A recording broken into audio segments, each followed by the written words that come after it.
गावाकडचा खाऊ म्हटलं की आपल्याला भडंग दिला जातो आणि तोच भडंग गावाकडच्या पद्धतीनं कसा बनवायचा ते पाहूया. आता मिक्सरच्या भांड्यामध्ये अद्रक, लसूण आणि एक हिरवी मिरची मी घेतलेली आहे आणि वाटण करून घेतलं. कढईमध्ये तेल गरम करत ठेवलं. त्याच्यामध्ये शेंगदाणं चांगलं फ्राय करून घेतलं. फ्राय झालेले शेंगदाणं चिरमुऱ्यावरती काढून घेतलेत. उरलेल्या तेलामध्ये खमंग अशी आपण फोडणी करणार आहोत. आता मोहरी, जिरं, हिंग आणि कढीपत्ता टाकला.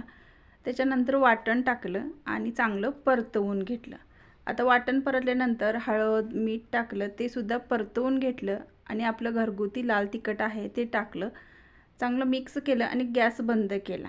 आता इथे चिरमुऱ्यावरती थोडीशी पिठी साखर आणि आपलं शेंगदाणं टाकलं होतं ते हातानं मिक्स करायचं आणि त्याच्यावरती हे मिश्रण जे तयार केलेलं आहे ते आपण टाकून चांगलं मिक्स करायचं. आपला हा झणझणीत असा भडंग तयार आहे.